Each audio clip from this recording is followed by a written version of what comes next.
Bonjour! Aujourd'hui, on va enfin parler des 5 langages sexuels. Je dis enfin parce que ce livre, ça fait un bon moment maintenant que je travaille dessus, que je l'écris, et du coup que je garde tout ça pour moi. Et là, le livre est enfin sorti, on peut enfin en parler. Du coup, qu'est-ce que c'est les 5 langages sexuels? Déjà, vous connaissez peut-être les 5 langages de l'amour de Gary Chapman, qui dit que on n'a pas tous le même langage de l'amour, on n'a pas tous la même manière de nous sentir appréciés, de nous sentir en lien, de nous sentir être connectés. Et ce concept de Gary Chapman, il est fantastique, il a aidé des millions de couples autour du monde à mieux se comprendre, mais il ne s'applique pas du tout à la sexualité. Et donc, j'ai eu l'idée, inspirée aussi de Jaya, qui a créé les Blueprints, Erotic Blueprints, de comment appliquer cette idée à la sexualité. Parce qu'il y a différents langages sexuels. Ça fait plus de 10 ans maintenant que je reçois des clients, des centaines de personnes, et que j'ai observé certaines tendances. Certaines personnes qui ont plutôt une préférence pour ça ou plus pour ça. Et de toute cette expérience, j'ai créé les 5 langages sexuels. Alors sans plus attendre, quels sont les 5 langages? On a mental. Mental, c'est tout ce qui se passe dans notre tête. Ce qu'on se dit, c'est la to-do list, les pensées qui passent partout, mais aussi l'imaginaire, le désir, le fantasme. Tout ce qui se passe dans notre tête. C'est aussi la communication, le consentement.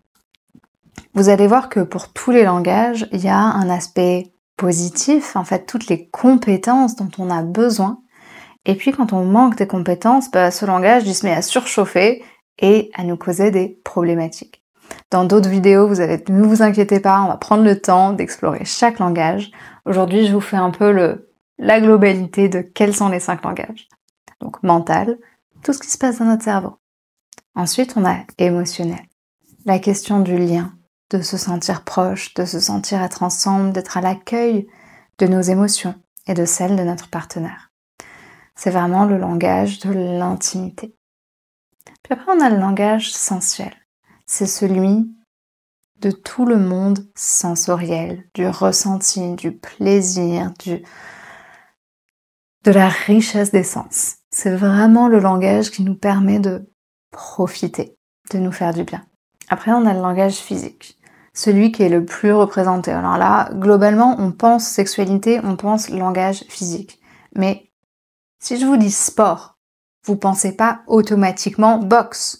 Vous pensez, ah oui, il y a plein de sports différents. La boxe, la natation, la marche en forêt. Sexe, c'est un mot aussi spécifique que sport en fait. Dans la sexualité, il y a plein d'approches différentes. Pas que le truc du physique, celui qui est surreprésenté partout. Et mal représenté en plus. Dans notre société, on nous montre le langage physique comme un truc qui est juste purement de la pulsion, on y va, c'est mécanique, c'est déconnecté. Non. Le langage physique, c'est celui de la puissance sexuelle. D'être pleinement ancré dans notre corps, au contact de notre animalité, de notre passion, de nos mouvements. C'est celui qui nous permet de nous sentir libres, c'est celui qui nous permet de jouer, de sentir cet élan. Et le dernier langage, celui qui par contre, lui, est le moins représenté, le moins bien compris, le langage énergétique. C'est celui de l'intuition, de la pleine présence, de l'expérience méditative et transcendante qu'est la sexualité. Donc voilà, le petit récap des 5 langages. Et dans une prochaine vidéo, on va explorer langage par langage. Qu'est-ce qui s'y passe? Quels sont les besoins? Et puis surtout, pour aller plus loin, pour découvrir ces langages, je vous invite à lire mon livre, Les 5 langages sexuels, et si la sexualité pouvait être simple. Vous trouverez le lien dans la description. Et bonus, je vous ai créé un petit quiz gratuit en 10 questions pour identifier quel est votre langage porte d'entrée. Vous retrouverez dans la description le lien pour le quiz gratuit et pour commander mon livre.